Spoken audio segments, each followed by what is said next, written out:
the Grand Duke Charles Louis Frederick, Princess Stephanie, Napoleon's husband, had declared before dying that the Counts of Hochberg, his half-brothers, the issues of a morganatic marriage contracted by his grandfather, the Margrave Charles Frederick, in 1777, with the Countess of Hochberg, were eligible for the succession to the throne.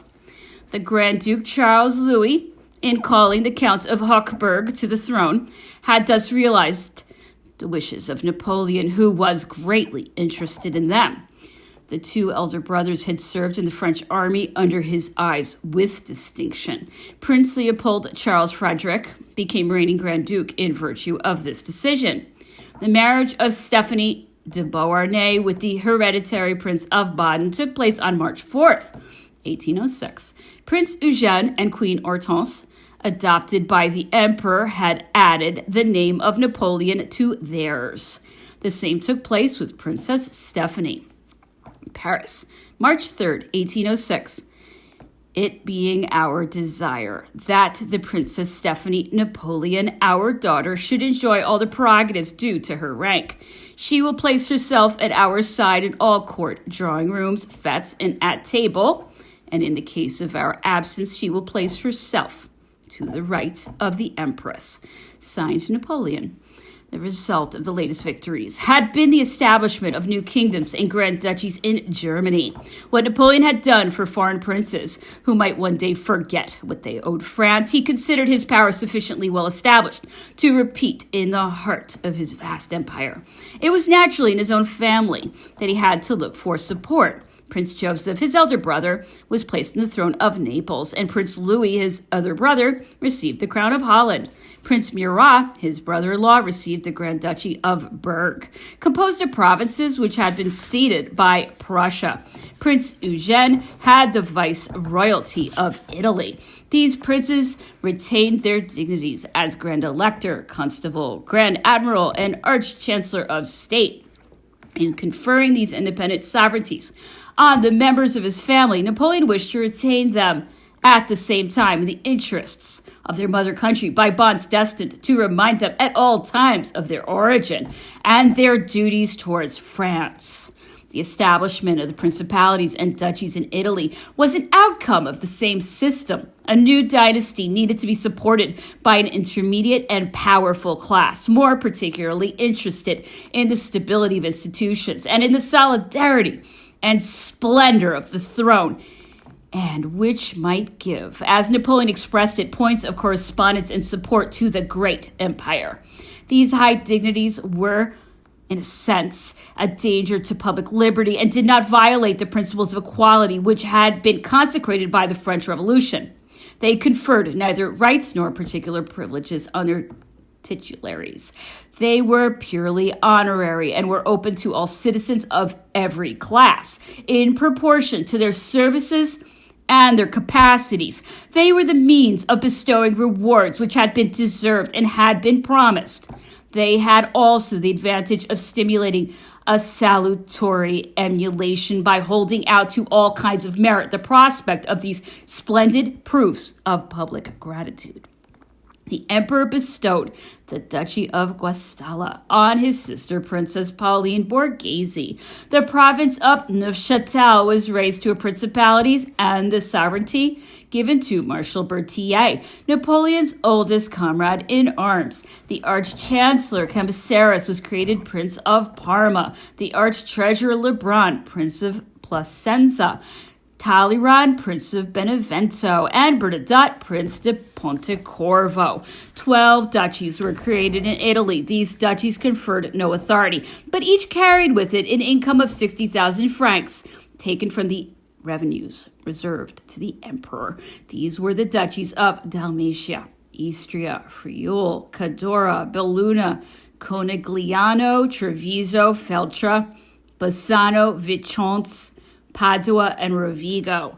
The Kingdom of Naples supplied 4 more, namely the duchies of Gaeta, Otranto, Tarentum, and Reggio, without counting the principalities of Benevento and Pontecorvo. These 2 small territories wedged in the territory in the Kingdom of Naples had been incorporated into the state to the great displeasure of the papal government, which alleged a claim to their possession.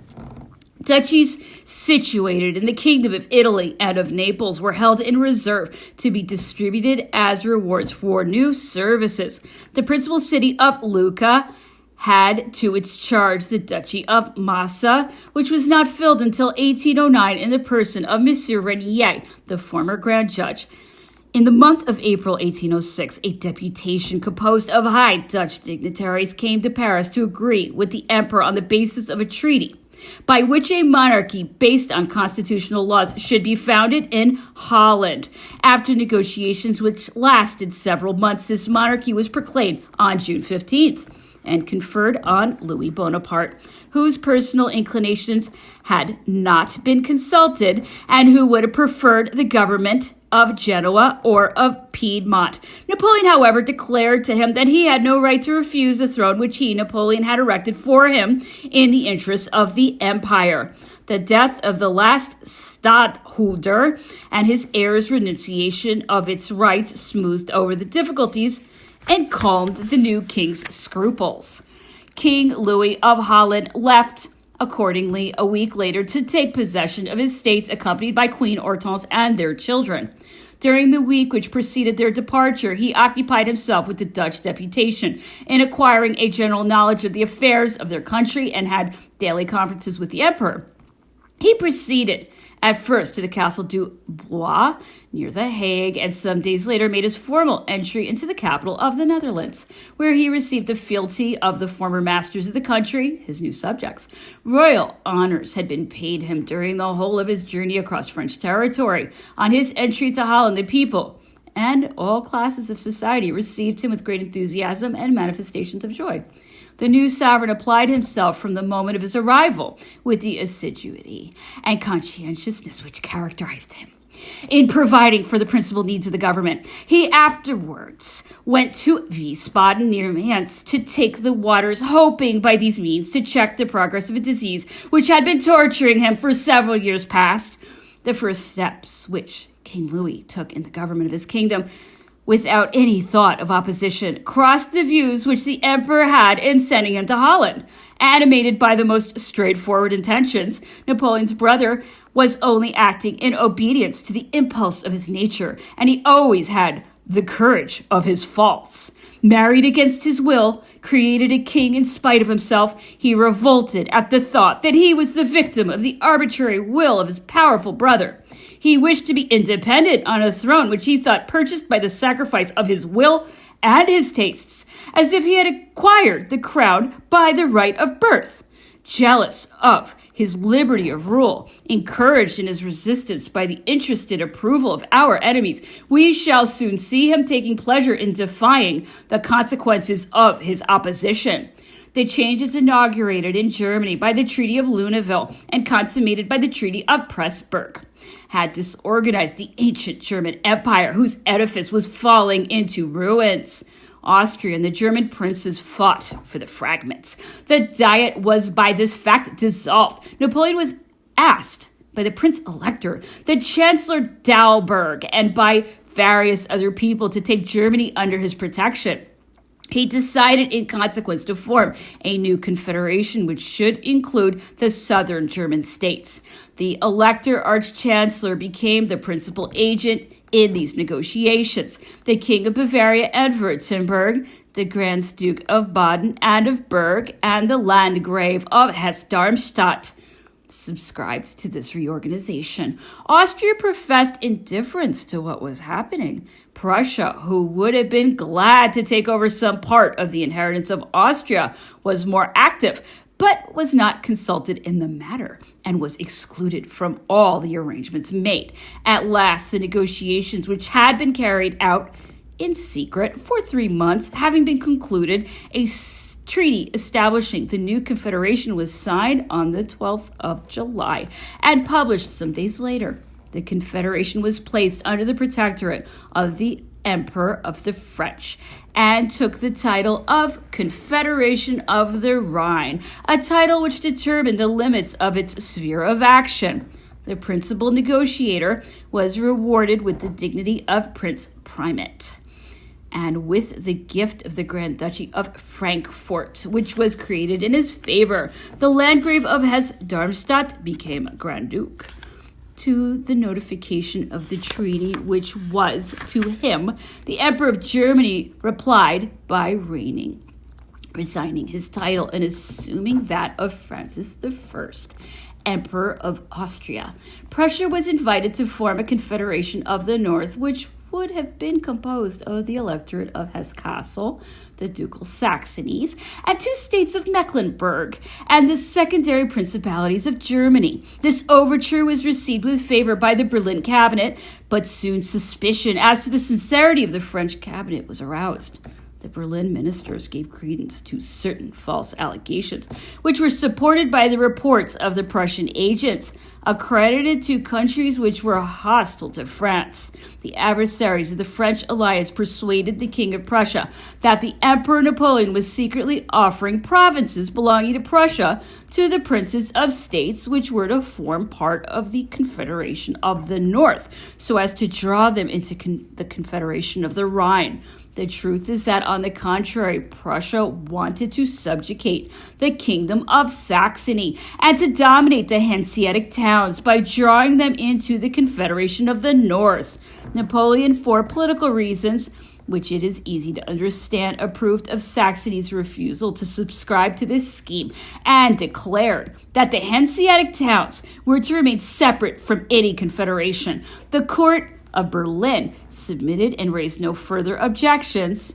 It had already acknowledged the Confederation of the Rhine and appeared to have no other object in view than to form a confederation of the states, which were the neighbors of Prussia. Thus brooded and grew the rancor of Prussia against France, in spite of Napoleon's very sincere desire to make an ally of this rival of his ambition.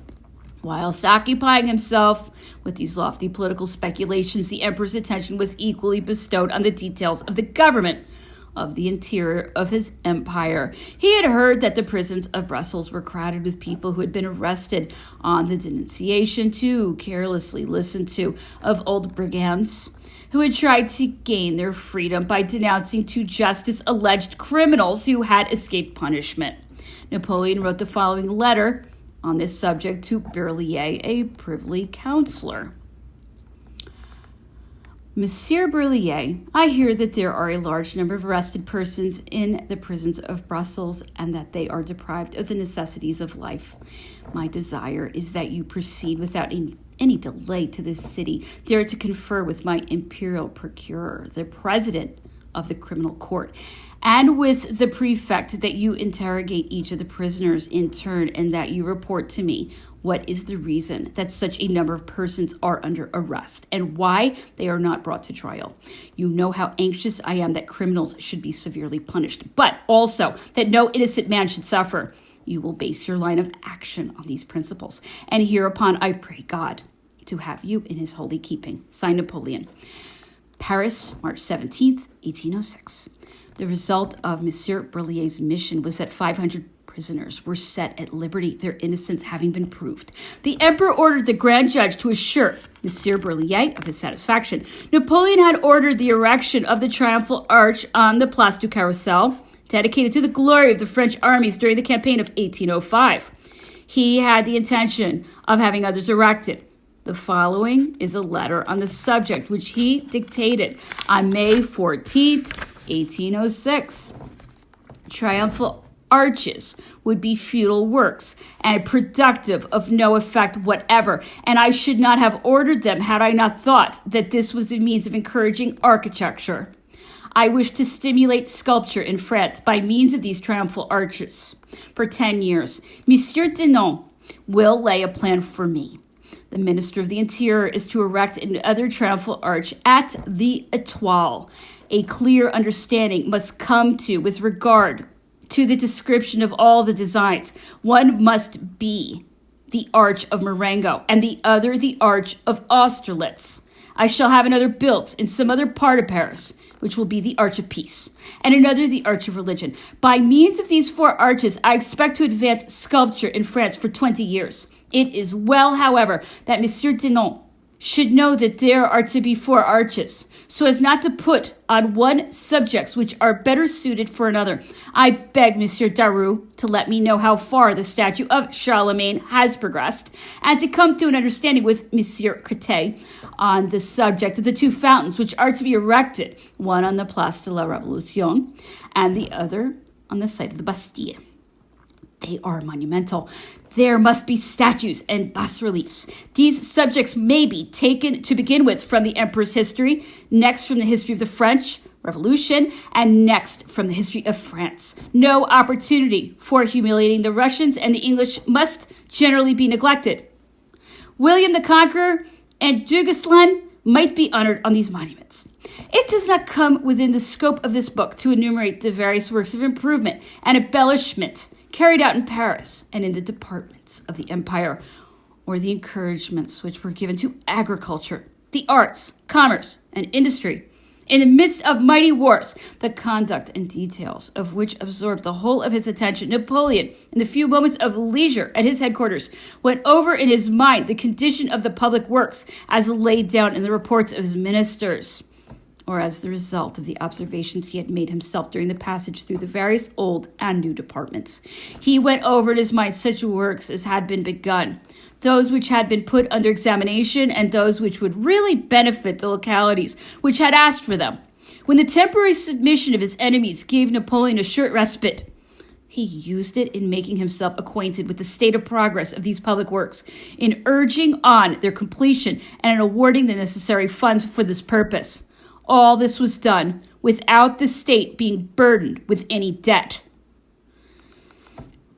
The emperor often presided over commissions of men competent in these matters. All these meetings, plans studied in advance, were minutely discussed, adopted if after a careful examination they had been declared satisfactory, or adjourned for ampler information. It was owing to this intelligent system of public works that Napoleon covered old and new France with monuments of all kinds, of which some were worthy of ancient Rome: roads, canals, bridges, fountains, and harbors, fitted to shelter numerous fleets. It was thus that he was able to reestablish or to create innumerable manufactures and factories of all kinds, giving considerable development to our national industries, naturalizing in France productions for which we had formerly to go abroad, improving our breeds of horses, etc., etc. Creations realized in a period of less than 15 years, and for which many long and prosperous reigns of former days, even in the midst of complete peace, would have been insufficient.